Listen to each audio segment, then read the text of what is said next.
everybody. So I'm finally here. I'm going to do this walkthrough of the Spirit Doodle cards. You have no idea how many times I started doing this, and hopefully this will be it. It's hard to let go. It's hard to let go of something you've been working on for so long. But I'm super excited to share it with you all. And probably once this video is posted, the site will launch and the party can begin. So, okay. I don't know how I'm going to do this, if I'm going to do one run or I'm going to edit this into separate videos. And if you see a tail in the background, that's Pizzi who wants to play right now. Of course she wants to play right now. So I'm going to try and give you some background and a walkthrough of the cards and some ideas about how to work with the deck. And hopefully it's enough information to get us started. And of course I'm going to make more videos in the future. More specific videos. Okay, how does the whole thing start? Hopefully I can fit this into the frame. But this is one of the original drawings, doodles I've done. This is how they started. Big pieces of paper, a lot of Pilot ink, and just going crazy on the page. And what I really love is the way that the texture, I don't know if you guys can see, yeah, the way that the texture of filling the spaces with really very tiny lines. That's really what got me going. I really loved seeing how that texture emerged, and of course the shapes in the overall drawing. So that's how the whole thing started. And then I was doing channeling sessions with friends and with guides, and very specific messages came through, and I thought, how am I going to remember? Sorry, I'm knocking the camera. How am I going to remember this lesson? What am I going to do to help me really internalize the message that was coming through? And because I love these cards so much, and you have here on the table some of the inspiration, of course, Kelly's Story in Color and Patrick's astrology cards, and the tarot deck that I love the most, the Sun and Moon. And I really felt compelled to go and do my own thing, and these decks served as inspiration, and so I did. I started drawing these mini cards. So here's the, oh my god, PT is playing fetch right now. That's fantastic. Hold on, guys. I have to play fetch. So yeah, so these are the original sizes. Edit this out. Here we go. So this is the original size. As you can see, there's a little hole on the top just to make life more interesting. And it was just like very basic pens. But what I loved about what came through, I mean, this is the symbol I think that really pushed me over the edge, because this just came in one try. There were no drafts, there were no attempts, there were no 12 tries to do it, to get it right. This is just what came through with the original draw. And then I figured, okay, this is something else. Something else is happening here. Yeah, this one, same thing. The wisdom card or the shaman card. It came in one take, and I thought, okay, I'm going to do this basically for me, because I'm enjoying the process and I'm enjoying what I'm creating. And if it has to go to the next level, it will go to the next level. Which of course it did, because my friend KS said, you need to do this. You need to finish them, and then you need to write a book. Of course you need to write a book.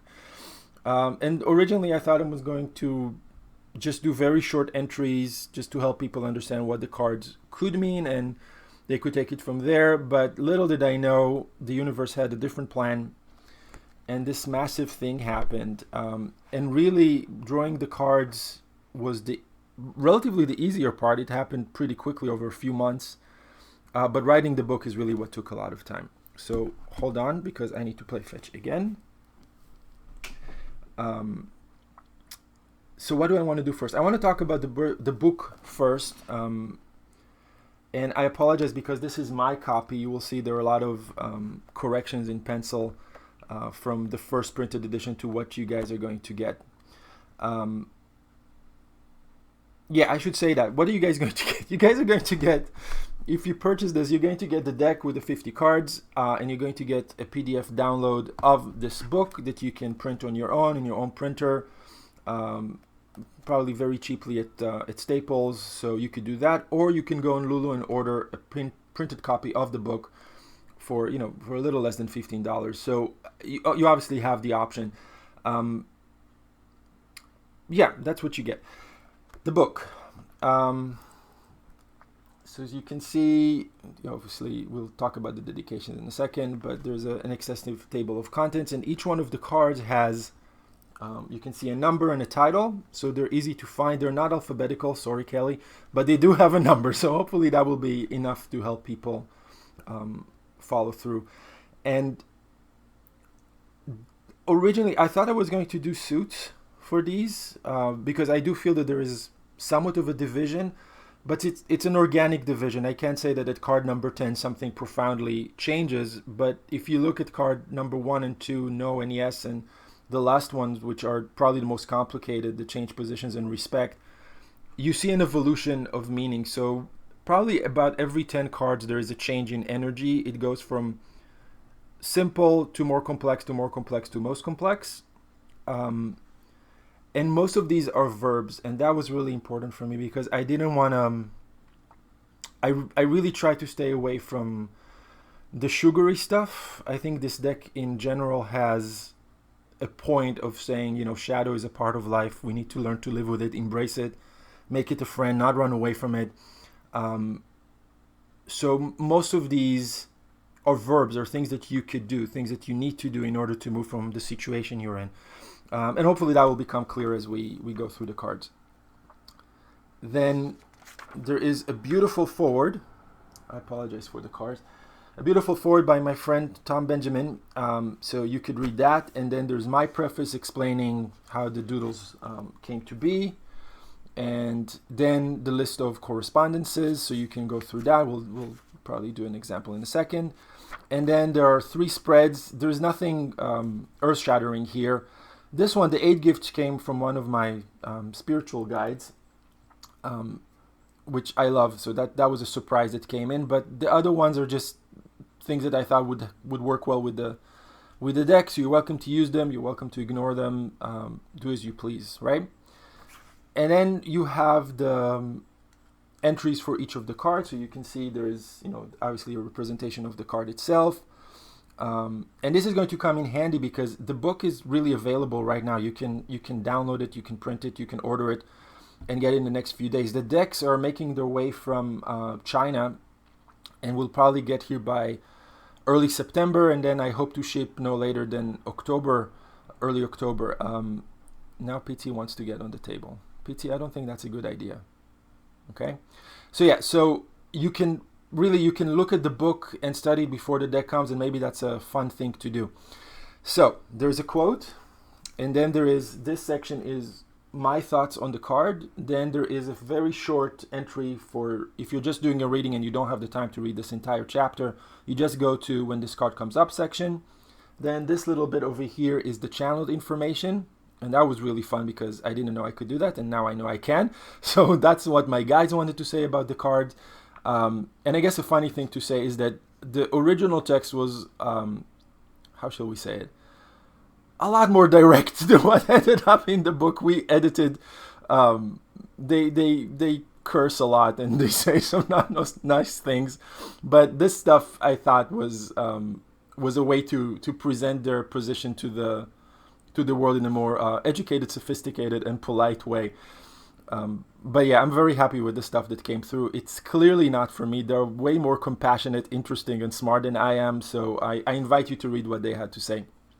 And then the thing that I think is the most fun is the list of correspondences. So we start with the prompt, what originally made me draw the cards.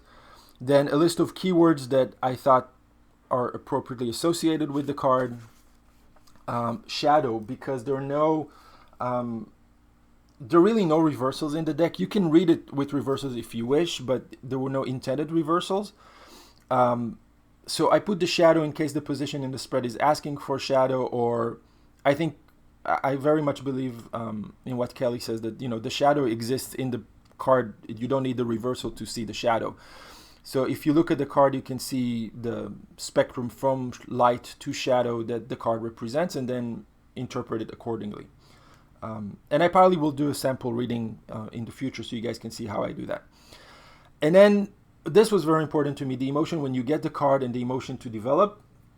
So probably the emotion you're feeling when you're doing the spread and where you are at, and then what emotion would be helpful to develop, to sort of build and to concentrate on and to find ways to enhance.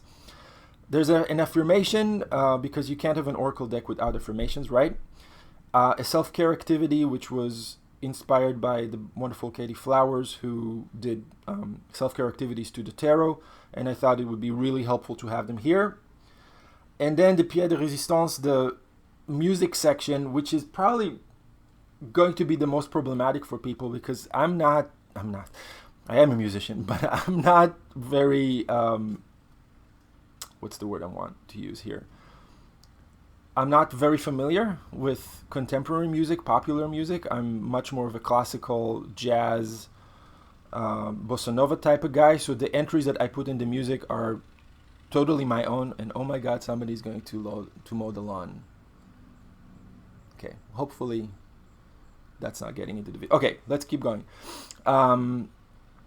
So I put the music selections that I thought matched the card, but this is not truth. This is just my opinion, my position, my perspective.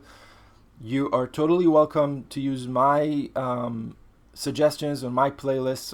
You can check them out on the channel, or you can come up with your own, which is probably better anyways, for you guys to come up with your own associations with the card, and then figure out a way to work with those associations and to maybe meditate with the card, listen to the music, journal, whatever you're inspired to do. My friend Mike, she did some really crazy stuff with the cards.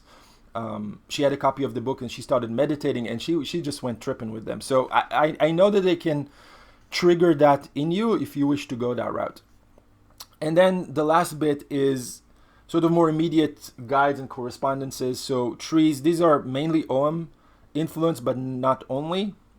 Animals, the elements, chakras, crystals, and I included crystals that I've worked with and that I know, and of course there are probably plenty more that I don't know about, so feel free to add your own. The guide section is guides that are not animal, element, chakras, or crystals, so a lot of astrological references. What else is in it? Oh yeah, pop culture icons, tarot cards that I thought were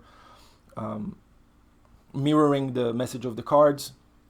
And the extra is either a book or a film or something else that didn't fit anywhere else that I thought would be helpful to include.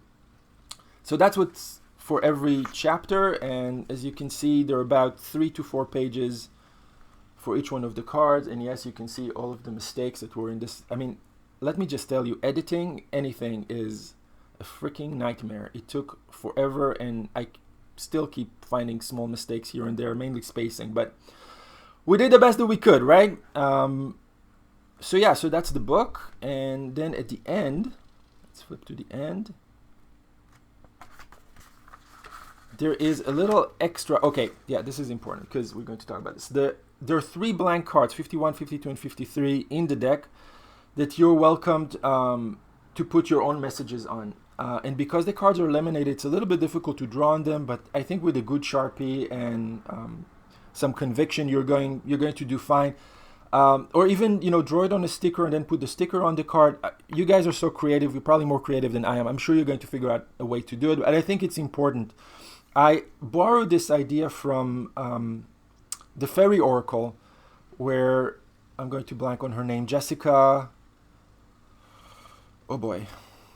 The wonderful lady who wrote the book suggested the idea of drawing on one of the blank cards. They offer a blank card. And I thought that was so smart to get your own energy into the deck.